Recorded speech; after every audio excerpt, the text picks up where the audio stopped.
Hey, how's it going, everybody? This is Sky from the Men's Mental Health Podcast. Hey, man, it's okay. Thanks again for tuning in to us, and welcome to a brand new episode. Hey guys, I'm Ryan Heapy. I'm a licensed therapist out of Newport Beach, California. And I'm also here with Sky. Our mission is to really help men and young men navigate their way in this crazy world today. Sky, what do we have on deck today? I'm actually really excited about today's episode. We are diving into a pretty hot topic, and that is relationships, intimacy, and confidence with an incredible guest. His name is Matt Cook. Matt is a relationship and sex researcher who's helped over 80,000 men and couples improve their connections and rediscover their confidence. Welcome to the show, Matt. Thanks for being Oh, on. thank you so much for having me. Why don't you tell us a little bit about yourself and about why you're here today? That's excellent. I think like everyone else, you get into something because you have a personal interest. I got into health and sex coaching primarily because I was born with a very serious autoimmune disease, and I wouldn't even be alive today if I hadn't sort of figured out how to fix it. Wow. Which I did research and figured that out, and I completely got better. In fact, I wouldn't even have lived to past 50. And I just came across some work in my studies and came up with a solution. And don't ever do what I did, but I threw all my medicines in the trash. Don't do that. And never took them again. And, the doctor had no interest. I told her, oh, I don't need these pills anymore. She didn't care. So that was my first foray. And then I also had terrible ED. Growing up, I had terrible ED. I had a lot of difficulties getting a girlfriend because whenever we would be closing the deal or whatever, I couldn't function, just couldn't do it. And I knew there wasn't anything wrong with me because I could masturbate just fine. So it was something in my head. My anxiety was really very high. And I had a number of girlfriends. I didn't want to, live alone by myself. I was willing to go through the shame, the embarrassment. It was horrible. But I just figured, you know what? I'm going to figure this out. And I did. I met this one woman who's patient, and none of the other girls discussed it with me. Isn't that strange? That Never is said anything. strange. But that's common, I found out.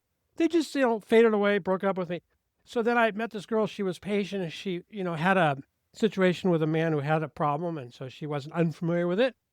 And I went to a hypnotherapist, a neurotherapist, and he's a very, very good, famous hypnotherapist, really. And he just, I don't know if it really helped me or maybe just made me feel better, but 2 or 3 sessions, and then I was able to do the deed. And I had a few bouts of it since then, but I figured it all out, and it was like the greatest gift that had ever happened to me because it got me into not only being a health researcher, but a sex researcher. And I've ended up over the years now, I've coached over 80,000 men, not just about ED and sex, but also around a lot of health issues and a lot of young men, older men. We started working with a lot of young men around 2012 who had ED, 18, 20 years old.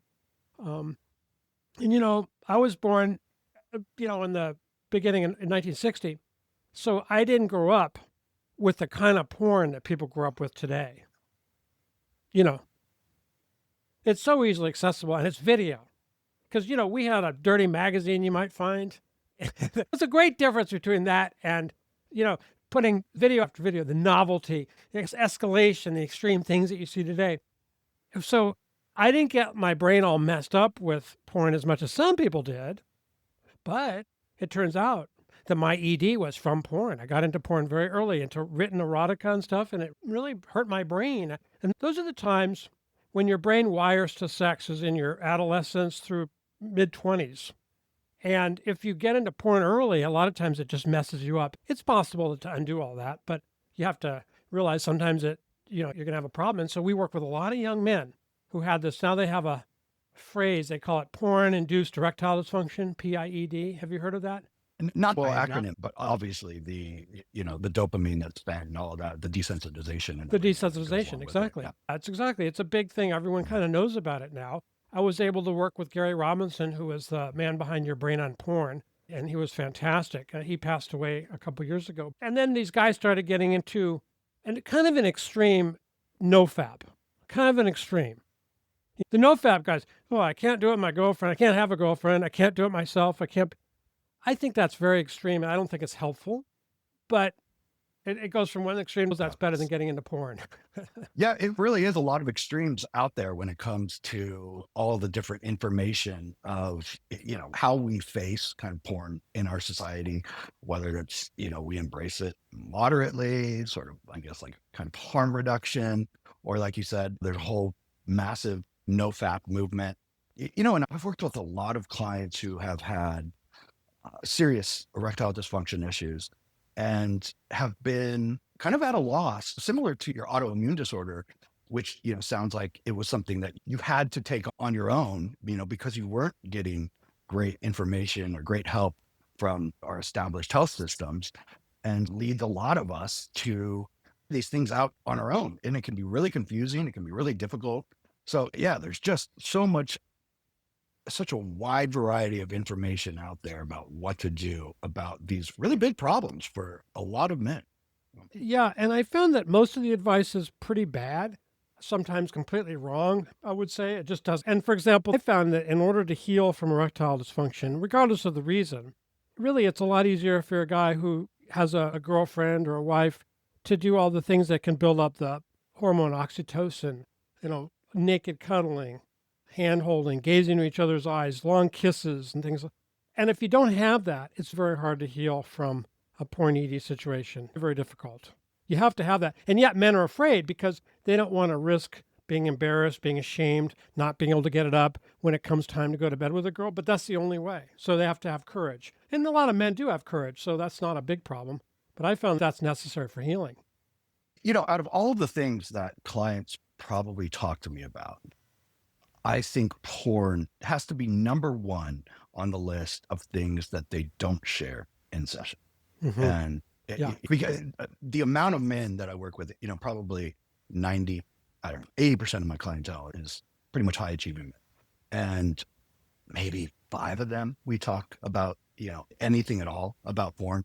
And I guarantee more than 5 of them are, have a either serious habit, a routine, some sort of energy is spent in that direction. Yeah. So when you're doing something like that, and I'm not against porn on a principle, I'm against people using porn if they want to be healthy. Okay. I just want to say it, not from a moral, and I don't think they should outlaw it. Which is a great But distinction. I wouldn't want yeah, exactly. I don't want my kids using it. It's bad for them. It's bad for me. But what I found with young people is some of them would say, Matt, I think I'm gay because I really like gay porn. And what we found out is when they got out of porn, when they stopped it, they rebooted, as they call it, and they reset the dopamine in the brain to be sensitive again. I think about wringing out a sponge. All that dopamine gets wrung out of their reward circuitry and the nucleus accumbens in their brain, and they become sensitive to normal sexual cues. They weren't interested in being gay. They said, oh, I guess I'm not really gay. It was the porn, and it was the escalation into more and more taboo topics in porn that made them think that. And people think a lot of things with porn. And I think the big issue is a lot of men don't think it's damaging to them. And the brain is a way of rationalizing. When the brain really wants something, we have this little prefrontal cortex, the thinking part of our brain, but the vast part of the brain, we're unconscious of, right? And it wants porn. It wants the rewards. It's very rewarding. It's just like drugs or alcohol. And it'll rationalize and convince us, oh, we're just watching. We're not jerking off to it. We're just watching. What harm could that be? Or looking at videos of girls exercising or dating pictures or anything that's titillating, that's arousing. And they go, no, that can't be harmful. The brain loves to help us rationalize something like that, So I found good techniques of just looking away when there's a sex scene on TV, avoiding triggers. There are so many triggers in the world today, every day, all the time, hundreds of times. And every time you see a trigger, it can trigger a fantasy, which then secretes a spurt of dopamine in those reward circuits. So it's bad. And so I've noticed I can filter those out pretty well in my life. And as I have, my sex life, everything's gotten so much better. You're going to be so much happier, but it takes a while to get there. Where it comes up the most, actually, when I hear it in my practice is in relationships. I'll hear from the man's partner, from, the girlfriend, the wife, that they were caught kind of liking photos on Instagram. And that's kind of the, I don't know if that's necessarily a gateway or that's just, where they were first caught. But, and I bring that up as it's so in our face, Yeah. That if you are a man and you are on Instagram, you will have some sort of feed there's some sort of, thing, pushed in your direction. And it's really difficult to get away from. Yeah, I'm sure that is. And so I'd say today we have a crisis in our world. I'm sure that you probably agree with me. Tremendous crisis, unprecedented crisis. And people are into social media and porn, and that is a substitute, a replacement for relationships. Do you agree? I mean, it's not a good one, but that's how it's used, right? Oh, absolutely. I used to know the stats on all this, about the amount of like single men or the amount of men under 40 and 30 that either haven't had a relationship, in years, maybe never, or haven't had any sort of, intimate relationship, any sort of intimacy at all. I mean, it's really staggering. And I don't think it's getting any better at all. And, I think I was talking to somebody the other day about this, that like when it comes to dating, I can't remember a time where things as confusing Hmm. as they are right now. There is this wide spectrum of Yeah. what people are looking for, right? Yeah. That can be anything from a poly has become, much more normalized. And there's a lot of people who want, poly relationships or who want to, add somebody to their existing Oh, relationship. yeah. You also have now like almost this trad movement, on the complete other side of the spectrum of, very intentional, God first, almost Hmm. going back to the 1950s way of doing things. And so you have those two, sort of extremes, and then everything in between. And all of us trying to figure out, one, what we want, but then how do we find somebody who also wants that same thing? And I mean, man, I had a client just the other day call it's the wild, man. He said, it's just the wild. If I was dating today, the thing I would do, to your point, Ryan, is I would make sure that if I'm with a girl, that she's not on social media all the time. I think social media for women is as destructive as porn is for men, honestly. It takes the place of their, real No, no, relationships. no. If I see her taking a picture for Instagram of what we have for dinner or whatever, that would be a huge red flag. I don't think I could get past that. Yeah. And, I have all sorts of reasons. It's so hard, right? Because there's memes, they're fun. It's also, Oh, yeah. DMing is a way to keep in contact with old friends. I have, countless kind of people that I talk to through their stories. I'll comment on their story and then we'll, strike up just a, random conversation about something. So there's that very sort of harmless aspect to it, Hmm. right? Where we're all just trying to stay connected. And we also get, I think the majority of us now get our news, Right. or stay informed with social media. We have the LA Sure. fires going on right now, and Sure. almost all of our information is coming kind of live from that. And yet, there is this attention, validation, like affirmation, and then there's all these like quotes that everybody loves, and Hmm. they just affirm kind of what we're feeling in The that echo moment. chamber. All this our own existing views echoed back to us. There was an interesting study a while back about the effects of social media, and they found that Facebook results in more problems, and Twitter, as it was then, or X, results in the fewest problems as far as causing anxiety and depression. And I think the reason is because people are more likely to want to participate in Facebook. I would say probably, whereas as far as X goes, most people just lurk. They don't necessarily post Sure. that. Maybe a few Mhm. comments, but really you kind of read, especially now it's gotten more good posters, post things. It's more of a broadcast medium. But when you have an interactive medium, that can be a lot worse. And that can really take the place of actual interchanges with somebody in real life. If you've been traveling, I do a lot of traveling and a lot of research. The worst of it I've ever seen was in Japan. And they're Yeah, probably it's really 5 years ahead of us, Yep. a few people. We would have dinner with somebody and a family, and their grown daughters were there, and they had never had a date, and they were in their 30s. Yeah, I was there a year ago. Wow. I mean, what a beautiful culture with some, Love it. amazing people, right? And you would get on a train and everybody, just uniformly kind of, you could just see the isolation Yeah. almost immediately, Yeah. that nobody really talked to one another. They almost barely even look at one another, Mhm. much less than anything else. Yeah. And yeah, incredibly isolating culture. It's like the pro and con of having that like great respect that they have for one another. And yet there is, the lack of connection that is going on. Yeah, very in isolating. And that's how more and more Yeah. people live here. I like to talk to strangers because I'm very afraid of talking to strangers. So I try to do it, and I've started to enjoy it more and more. Yeah. I've hang out. Sometimes I've gone to a department store and hang out around the perfume counter and chat with the salesperson. And then people come up and I chat with them. And I really have fun now talking to strangers, which I think is a really good idea. And people are kind of always surprised. I made my best friends talking to strangers. Yeah, Yep, randomly that's at a restaurant. I fantastic. was just talking to Wow, the guy at the corner and made my best friends still that to is this day. fantastic. So, do you think that it was a little weird that you were talking to somebody you didn't even know like that and striking up a conversation? No, not for me. I'm a social person. I make friends everywhere I I go. bet. But that particular one was really good. So, in that same line of thinking, like, what are some suggestions that you would make for, gosh, maybe, so many of my clients, so many men out there that are listening now that are struggling to find a partner or just even getting the confidence to get out Yeah. there. Yeah. Yeah. Yeah. It's a strange thing how hormonal things are, especially for men. I mean, for women as well, but for men, it's very hormonal. And so the no fat people have this part right. If I don't come for 2 or 3 days, I get really wanting to come. And if I've decided that my only outlet is going to be a real person, I'm going to go out and I'm going to talk to people. I'm going to talk to women. I'm going to approach women. And I did a lot of approaching women when I was dating, actually. And I learned how to do it. I had someone to teach me and I just did it. And I got rejected a lot, but I also got a lot of people that I met. But I think, now you have to use your sex drive to your advantage. You have to use your sex drive to create some sexual tension that will help move you out of your comfort zone and wherever women are, which could be in the supermarket, the banks, the department store, it could be anywhere. It doesn't have to be a club. I never went to a club. I hate clubs. But that's a primary suggestion is to prime yourself with a strong sex drive.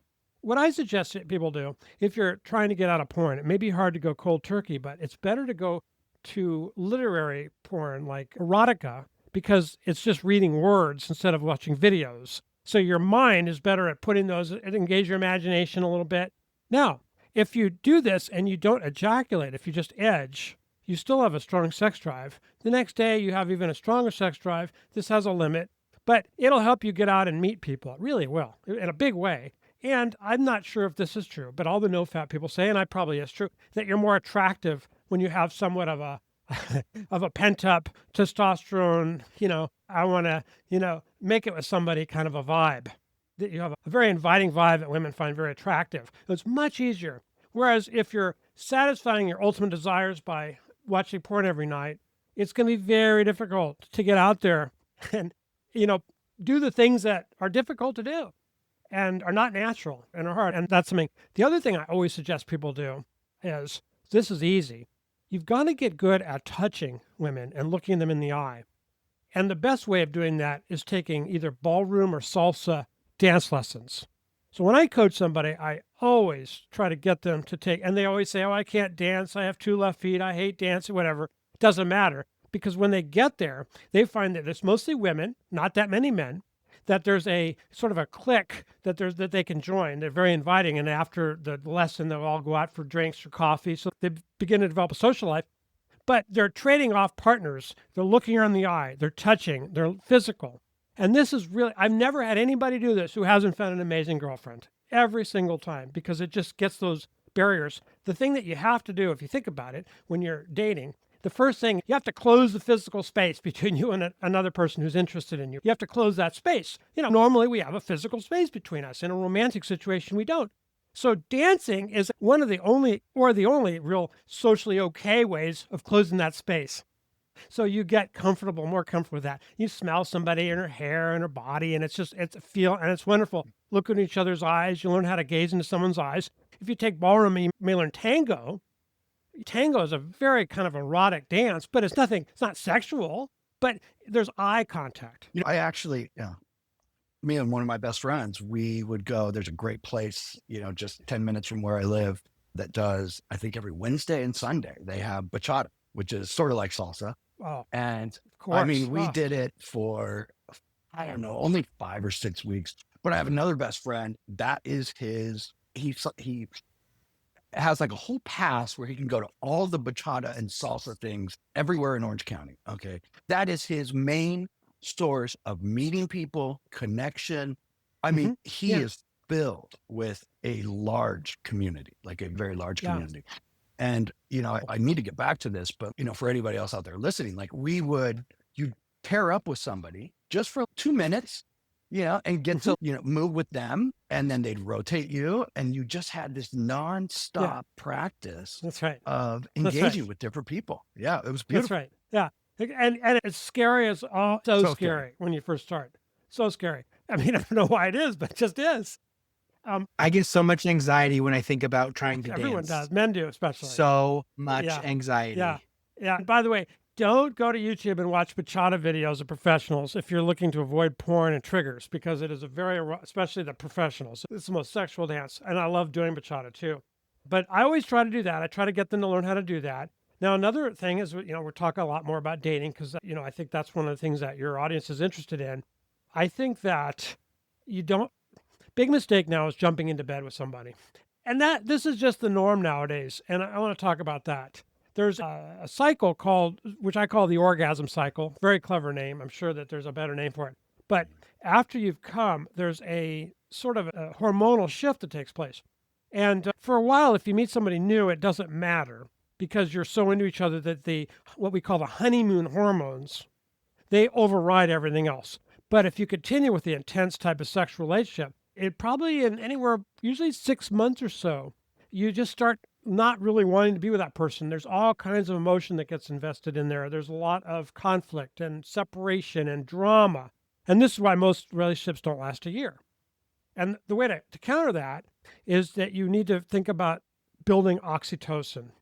Meeting somebody and really getting into somebody and really getting to somebody is a matter of you feel good when you're with her, she feels good when she's with you. Your brain, if you were to take a functional MRI, would be lighting up all over the place when you're with this person. It's about you feel really good when you're with somebody, but you don't want to have a sexual relationship immediately. And that's where you mentioned the trad wives. Years ago, there was a book published. It was about the rules. And there were it was a very popular book. You might have heard of it. The rules girls were like, oh, I don't go to bed with somebody till 3 months in. They had these literally rules. Approach, maybe that's extreme, is much, much more successful than just getting into bed with somebody and having sex on the first date. I think that's a huge mistake. Not to say that there aren't relationships take, because I know people who have been, but your odds are much, much better if you get to know somebody and you do some non-sexual physical stuff first before you have sex. Way better. And do you believe that's the case because of the oxytocin itself? Because you're prioritizing other things in the relationship before, intimacy? Or do you believe, I know a lot of people believe like you're giving something away too soon. Yeah, maybe, you're viewed a certain way if you have sex early on in the relationship. And so there's all sorts of different reasons, I think.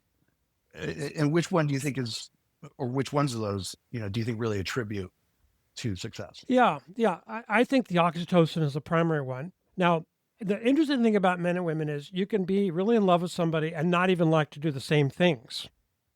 Important. Absolutely. You don't have to have interest in the same things at all. Perfectly fine. But the oxytocin, so hopefully companionship grows if you fall in love with somebody and you like to be with them and you like to do some of the same things, but that's not necessary. What is necessary is the oxytocin that builds up, that makes your brain light up when you're with them.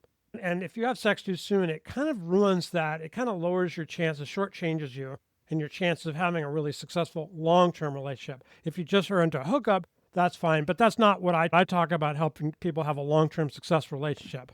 And it's better not to have sex immediately.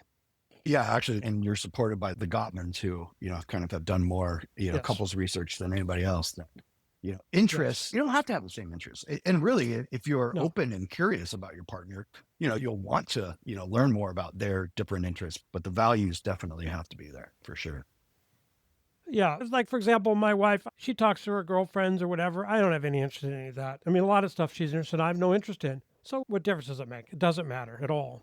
So that's one thing. Another thing that I want to mention on this in terms of getting to know somebody, dating, is to remember that in every relationship, I believe that there's a dominant and a submissive partner. And I don't mean there's anything wrong with being a submissive person or a dominant person. It's absolutely fine. Yin and yang, heads and tails.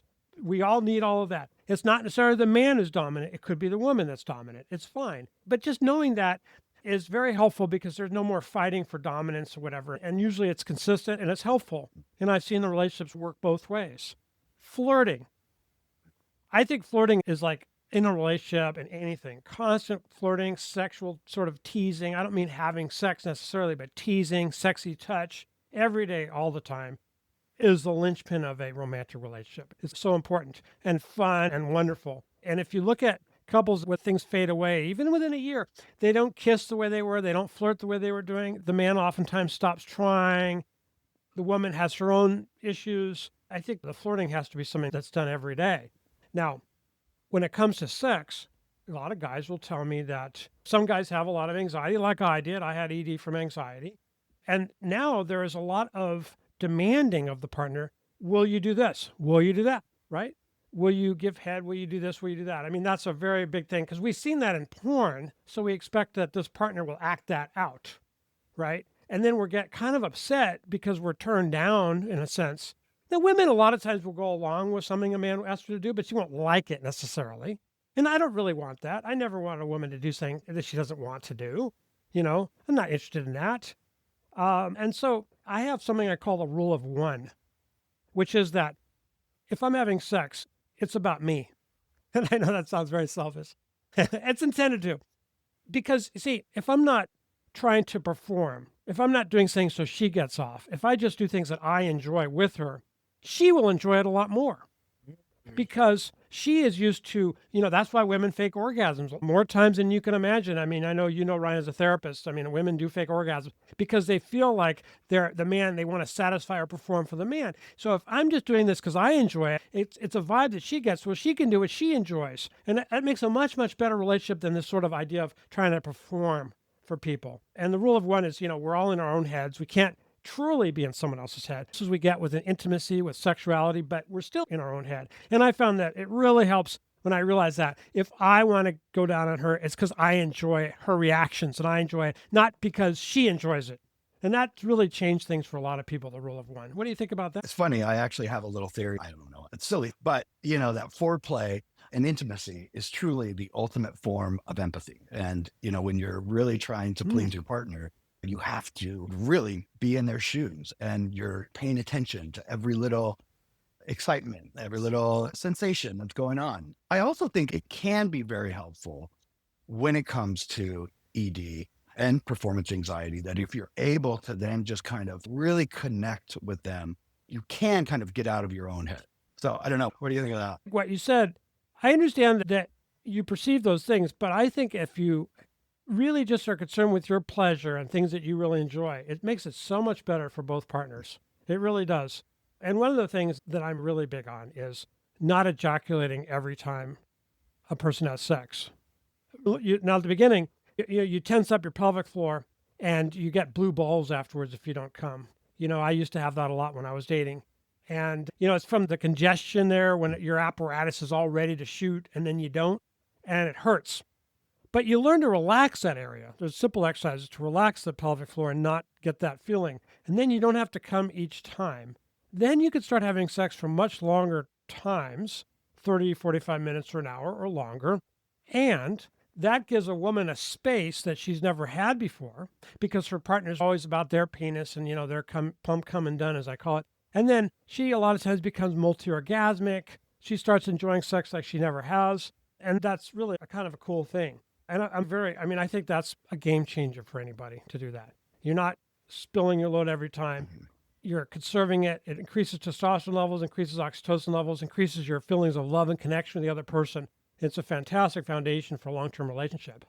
I feel like he can also boost confidence. I feel like it can boost confidence in a man too, when he can finally last, and make his partner make noises that I'm sure he hasn't heard before.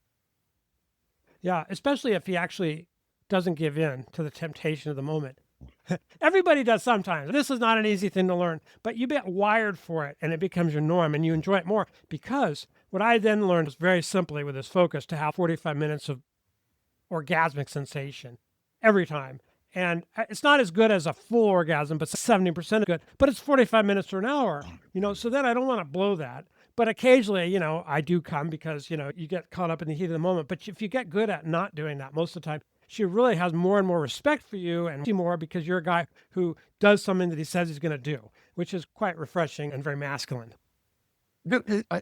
I feel like some of these have like principles in tantric or Hmm. karmic kind of sex. Have you looked in, not to go too far down a different rabbit hole, but have you ever looked into any of those other, Oh, I like the studied tantric all of it, connections? all of And it. I've oh read all yeah, of it. Tantric, Ayurvedic, hmm, Taoism, Johnson, we're more well, modern. yeah, The thing that's different though is they were focused on the man because the man was, they didn't care what the woman did. It's a very Masters and Johnson. chauvinistic. You're Not Master Johnson, the oh the tantrics, tantric. I mean. Okay, Yeah, they talked about men. They said about how often you're supposed to come. They didn't care about the woman, what she did. Women are more easily capable of multiple orgasms for sure.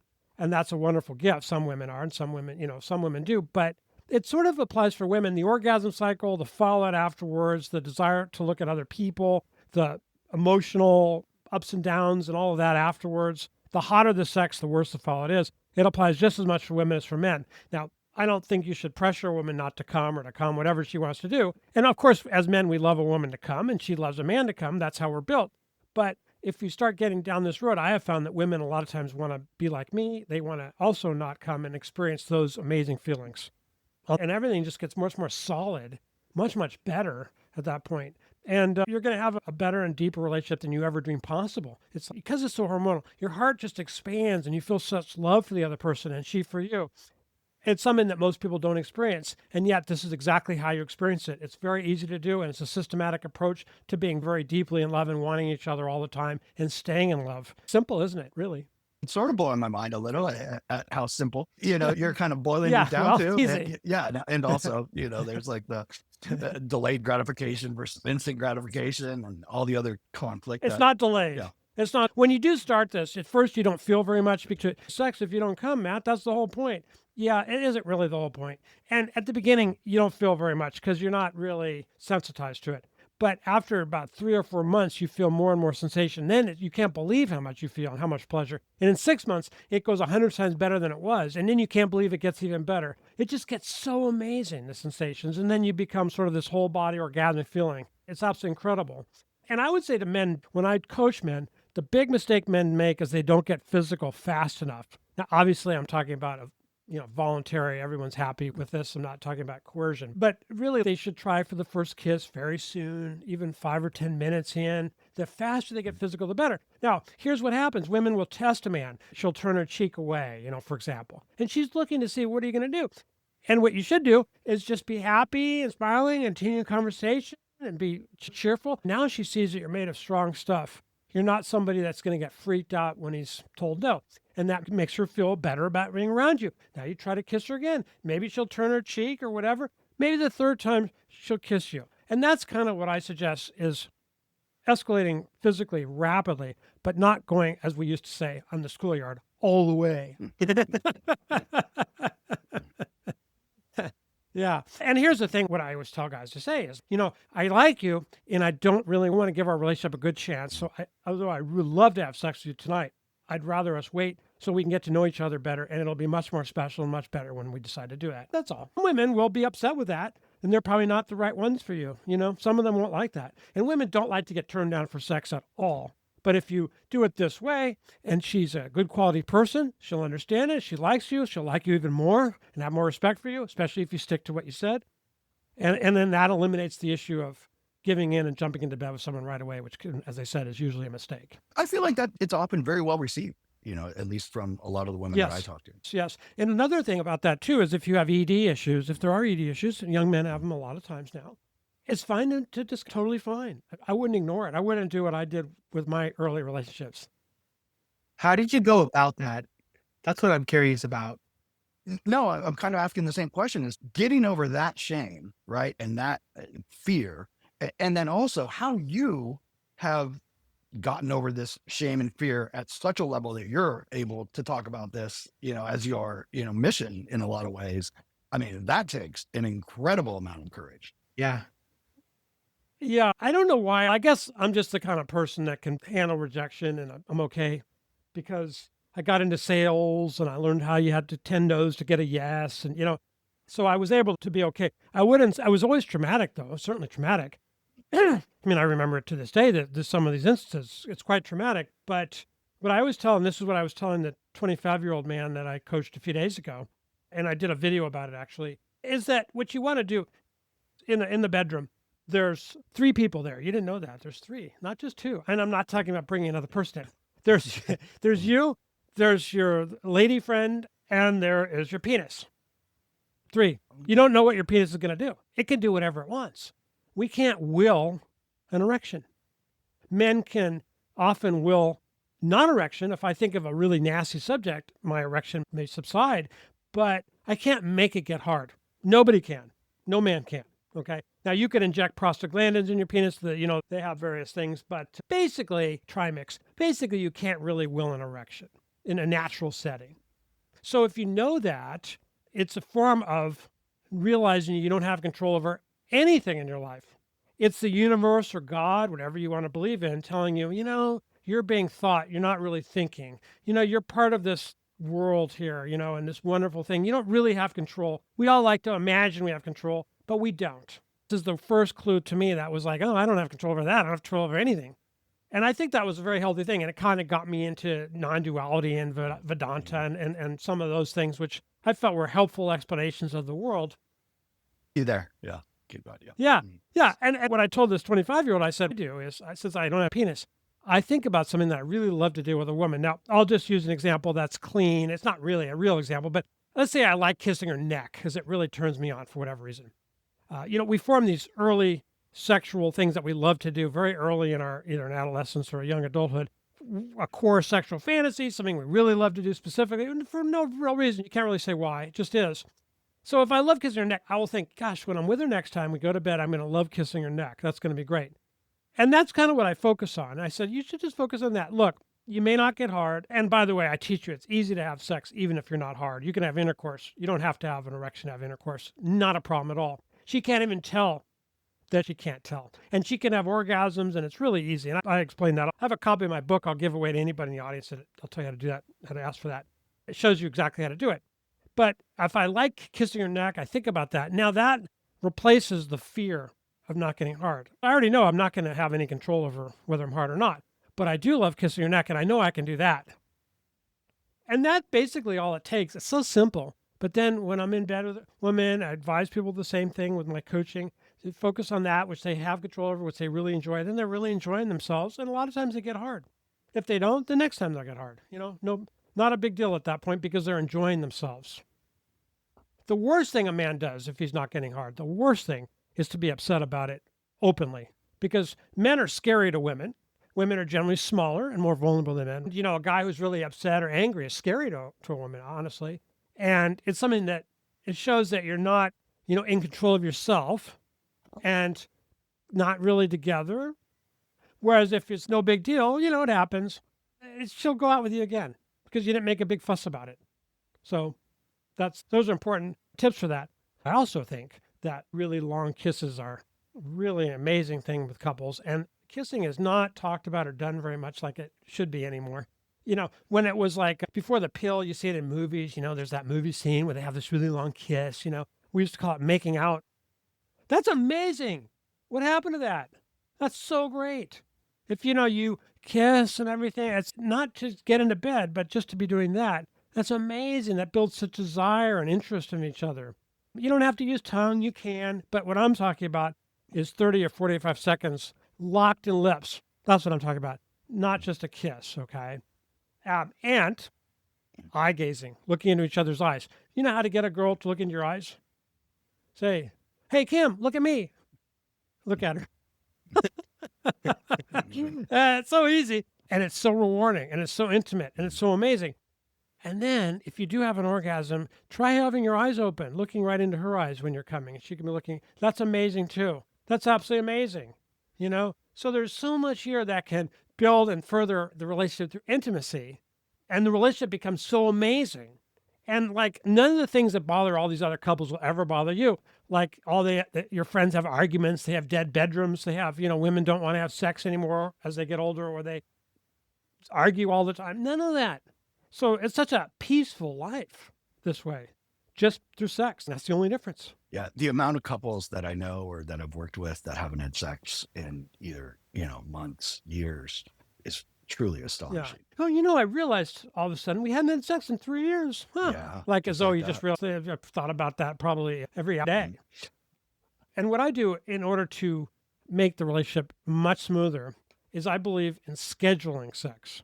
A lot of people might have said, oh, that's so non-spontaneous, Matt. Yeah, it's not. But when I wasn't scheduling sex, I was always trying to sort of manipulate my wife into getting aroused so she'd go to bed with me. And I didn't like myself being manipulative, but sex is so great that, you kind of do whatever you have to do to get some. And so I find having a schedule really helped for a lot of years. Now we just do it twice a day, but before it was 4 times a week, certain days. And the only exceptions are if somebody's really sick or there's somebody, a guest in the house and you have very thin walls or something like that. But even if you don't feel like it, you do it anyway. And then you feel great afterwards. Feeling like it is a whole other issue. If you have men who are dating older or with older women, older women don't necessarily feel like it ever, but they'll have a lot of sex because they start feeling like it when they're actually doing it. Very helpful to get all that out of the way. Even for young people, I think scheduling is very helpful to keep the relationship going and nobody wonders what they're going to be doing tomorrow morning. Yeah, it also makes it a priority, right? If you're scheduling, you're putting it on the books. You're saying this is something that's very important to our relationship that we need to address and we need to take care of. And we're taking care of each other's needs, wants, pleasures, desires. You feel attracted to one another. I mean, it's wonderful to feel desired by a partner, making it a priority. And also, just like you said, sort of taking I hate to say like coercion or manipulation, but, we all are trying to get our needs met one way or the other. Some do that more I didn't like overtly it, but I did it. Yeah. Maybe I can get her up here. We can lay down and have a nap. One thing will lead to another. It's always like that. I don't think people should watch porn together or separately. I think it's a lot of people, sex experts say, oh, couples should watch porn together and learn new things. I don't think it's a good idea. I think it's very, creates a lot of dissatisfaction. And I also think, and this is, a lot of guys think this is tougher. Some women really think it's bad for men to masturbate. Some of them don't care. I think if you do masturbate, it's kind of nice to bring your girlfriend into the picture. I mean, she doesn't have to have sex with you. She could just, do whatever, but can help you a little bit, but it's not secret. It's very nice to be open about it. It kind of makes you, I know of a guy who got to be, he's in Northern California and San Francisco area, which explains some of it, but he got to where he can masturbate in front of people and it doesn't really bother him. Okay, I'm not interested in that, but I do think it's great to be able to do that with my wife or girlfriend and not feel remotely embarrassed about it, remotely. And it's much nicer than I'm not by myself, I don't want to be by myself. So those are, what do you think about that? Well, I think all of it takes an incredible amount of transparency, communication, openness with your partner. Yeah, for sure. To find somebody who wants to be transparent and open, about just about everything, right? Especially if we're going to marry somebody, it's, we're planning on start that spending way. the rest. Like I told my 25-year-old mentee, and he started doing this, and he said his girlfriend was super impressed with it and really thought he was amazing. She said, I never had a guy that was like you. And she meant it, and it's been so much better for their relationship, so much better. And he does want to have a committed relationship and wants to have a family and all of that. But I also feel like even if you're somebody, and some men aren't designed for monogamy and they don't want to have a committed relationship and they never will, or at least they're not a long-term one, this still is a fantastic way if you want to have a lot more sex and have a lot better sensitivity and more pleasure. Do these things anyway because it's so much better. We have these programs that are built into us, and one of them is kind of like to get our semen out to as many women as possible. That is what I call the dopamine track. It's kind of like what we're designed for. If you see a pretty girl, you can get her pregnant right away. You move on. It's sort of spreading your seed. It's kind of what nature wants. And we're only here because all of us had very sexually successful ancestors. But the other program is actually what I call the oxytocin track. Is pleasurable, enjoyable, is just absolutely wonderful, forms of connection, have any of these emotional ups and downs. And it's so much more pleasure, so much better. But we don't automatically find it unless we start practicing this way. Then it becomes evident. So it's a little bit like lifting at the gym. You kind of have to get better at it. You do it more, and then you start picking up on it. You go, oh, I can lift a heavy weight. Oh, I can do this. This is amazing. So crossing that little chasm between not feeling very much or feeling like you're weird because you tell your girlfriend you're not going to come. But very soon you start getting benefit out of it. And that benefit goes 100 times better and 100 times better. Just cannot believe how good it gets. I also think that open communication also really, I think a lot of women want a man who can lead and, whether that's in the household or in the bedroom. And, being able to communicate that bravely shows a lot about the man. Yeah, amazing. And it's good experience. And one of the things I've found over the years as I've been doing this for men, I call this nirvana sex with to Hindu people. It's not a religious thing, but we all understand it better here in the West, if I call it that, is that they start acquiring more wealth. And I found that there's a direct relationship between having a healthy libido and sort of storing sexual energy and acquiring and having a material wealth. Hmm. Because you talked about leadership, it's not just in the bedroom, it's not just at home, it also is out there with other men in the world of people and business. I think this is a fantastic way to be an entrepreneur, to be successful in anything. It's just so much easier to be successful when you have all this sexual energy. I think of it like especially as men, we have a strong libido. We're like there's a river of rapids and we're in a boat just riding the rapids. We just have to go along with the river. It's going to carry us to where we want to go. But we could screw it all up by just dissipating those sexual energies willy-nilly, and then we don't have those rapids in our favor. Wow. I had a guy, and this is an amazing story. He was making about $40,000 a year. He started Nirvana Sex, and he said, "Yeah, I got a new job. I have a territory. I'm in sales." He said, "I'm making like $250,000, $300,000 now." And he said, "It's just because of this." He said, it just somehow everything fell into place. And I think that it was that he got the courage to see himself as a higher earner. He had a future paced himself as somebody who was a much higher quality person who deserved to have that type of a job. And then he got it. And I've seen that so many times. I've also seen that this type of sex is very useful for addictions, drugs or alcohol.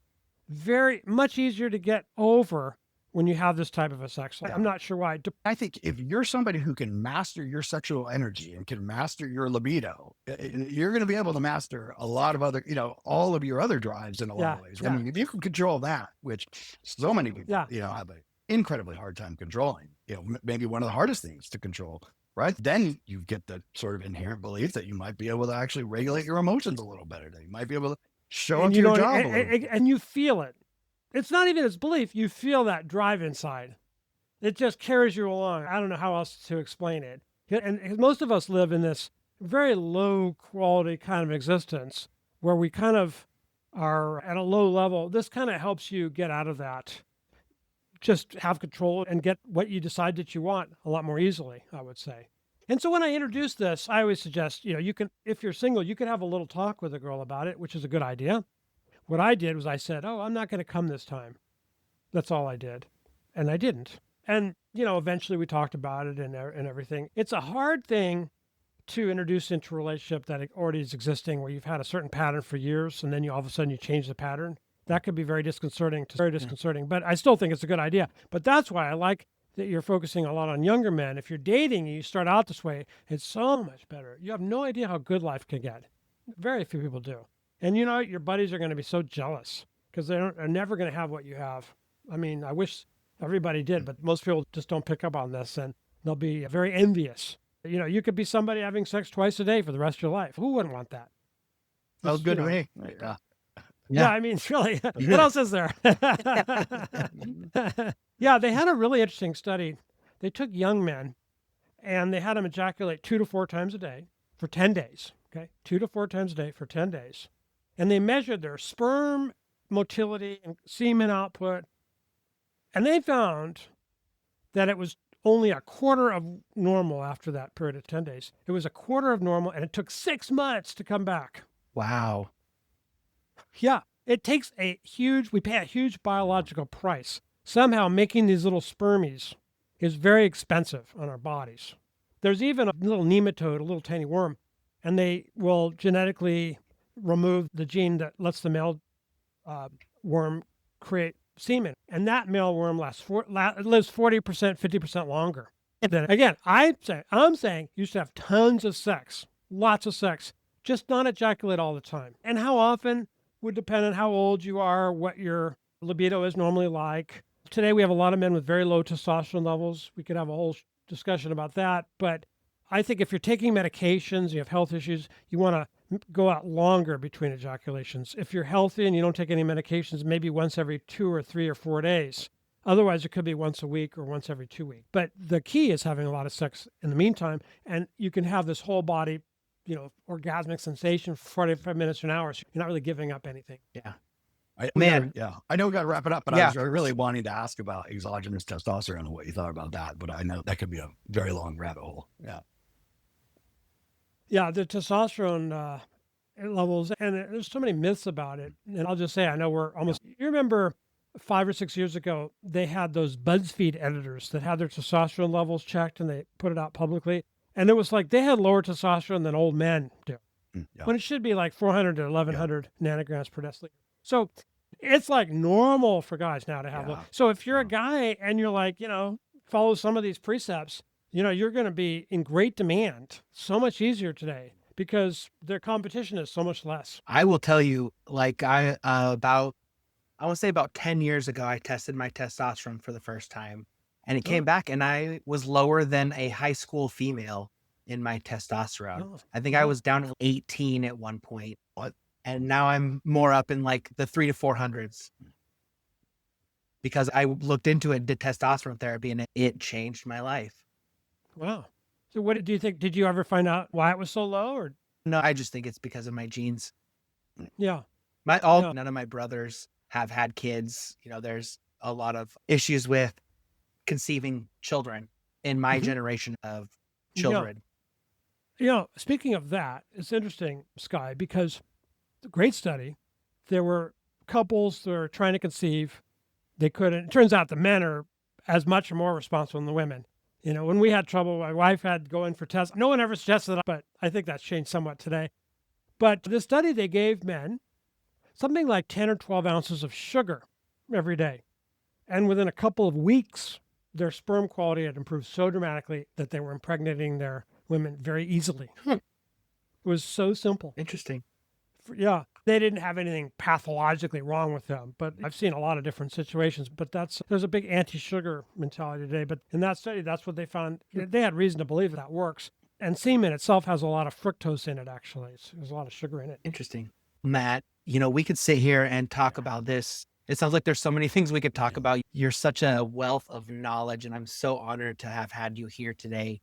And maybe, we'll have you on again and talk about a different subject. Why don't you tell our listeners where they can get your book you were talking about earlier and also where to find you? Right. So the book is called Masculine Maximizer, and it's exactly on everything we've talked about and goes in a lot more depth. It's a fun book.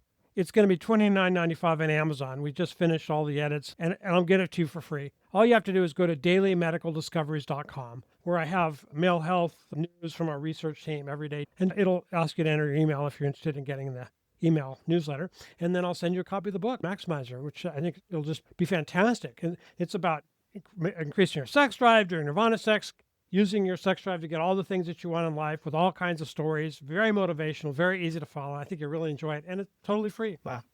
Great. Well, thanks so much, Matt, for being here. Go ahead. Amazing. Absolutely. Yeah. Just like Sky was saying, man, I could talk to you for the next 5 hours, I think, on any number of topics. And so I really appreciate all the research that you've done, all the work that you've done, really looking into a lot of this stuff. Because for one, most men don't talk about it in general. The information is all over the damn place. And it's really also not something that's very big in the medical community. It's not big on their priorities of men's health in general. And it's such a big, just like you said, we wouldn't be here without it. Yeah.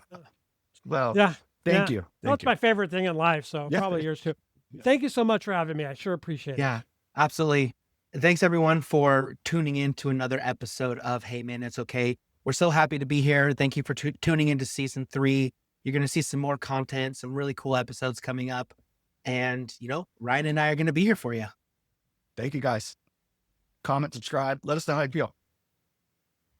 And remember, it's okay to not be okay. Thanks, everybody.